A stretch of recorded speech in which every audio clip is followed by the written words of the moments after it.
To further support Scarlet Moon and cash in on great discounts and rewards, follow the link below and support the Scarlet Moon Patreon page. Hello and welcome everybody. In this video I'm going to show you some easy things that you can do to honor the spirits of those who have passed on. Happy Halloween and happy Samhain to all of you. And this can be a great way for you to connect to somebody that is either, recently deceased to help you maintain an emotional and spiritual connection.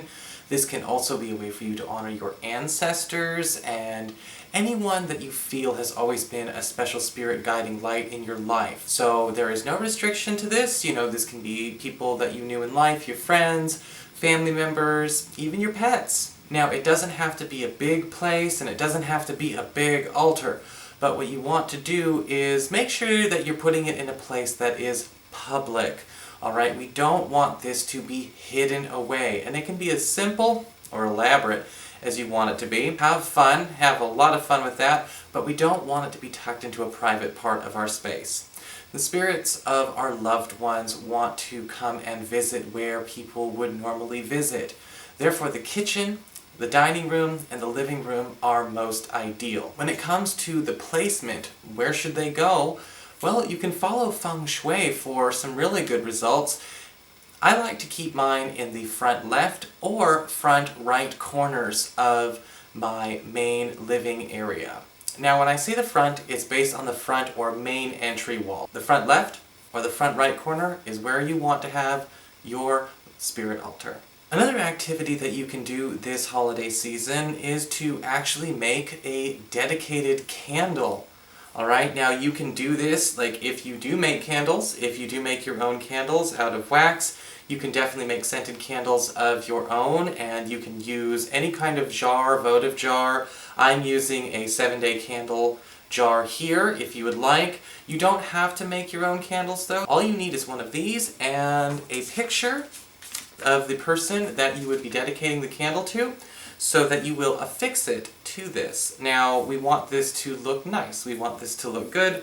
So what we're going to do is we're going to actually affix this with Mod Podge or some other kind of adhesive that is used to be painted onto glass or solid objects. If you want to scent your candle, you can do it a number of ways. If you do make your own candles, you can add whatever essential oils. If the person had a favorite scent, you can try to get it close to the person's cologne. You can scent it like that person's cologne, or if you would like to simply scent it for the spiritual purpose of connecting to the person, you can add essential oils such as cinnamon, or mugwort, or nutmeg. Those are great for connecting to people and sending loving messages to people in the spirit world. If you're not scenting your candle or making your own candle, what you can do is you can actually take a barbecue skewer and puncture the candle, whatever candle it is, store-bought or something you made yourself, and you can actually add the oils to that, or if you would like, you can spray some of that person's favorite perfume or favorite cologne in there as well. Only a little bit, remember it's flammable. It's best to do these with a container candle. Otherwise, if you'd like to simply rub it on a candle of the appropriate color, such as a taper, that is perfectly fine as well. Now, to dress your altar, if you would like to add some nice crystals or some stones, I definitely recommend keeping it simple. Clear quartz is ideal, especially for any kind of spiritual or psychic work when we are actually working on giving and receiving messages from those that have passed on.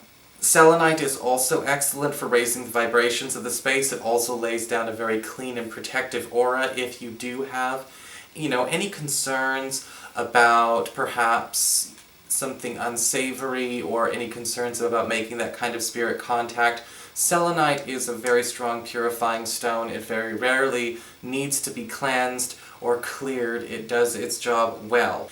You can also burn incense on this altar. Again, cinnamon is fantastic for this job. Failing that, you could also burn anything of the anise or nutmeg variety, and that would also help to keep things cleansed and clear. You can also make offerings of food. Traditional offerings include coffee, any kind of grain materials, rice, oatmeal. You can also leave offerings of fruit, liquor, as well as water or scented water. A lot of traditions will add scented water such as rose water or even Florida water in regular tap water to the spirits, as this gives them energy and also allows them to work with us. If you would like to perhaps write a special letter to this person, handwritten of course, you can leave that on the altar. Just fold it up once and leave it on the altar, either under an offering, under the incense, or under the candle. When it comes to sending messages to our loved ones, it's important to make this personal. Any other kind of personal effect that you have on you or you have access to while you are working with your spirit altar is definitely going to be useful. You can play their favorite music, if you have their favorite music, or perhaps a playlist of their favorite music. You could also throw other pieces of memorabilia of theirs if they have trophies, photographs. The more personalized and specific it gets, the better it's going to work. When the offerings have been set out for about a day, maybe two, it's okay to throw them away. You don't have to worry about offending anyone by throwing away an orange that has been left out for 2 days. That's not a big deal at all. Feel free to throw these things away if you would like to return them to the earth. If they're organic material, put them in compost, put them in your yard. That's perfectly fine as well. So I hope that you enjoyed this. Have some fun this Halloween, everybody. And I want you to enjoy this opportunity to contact those we love in the spirit realm. I'll talk to you later.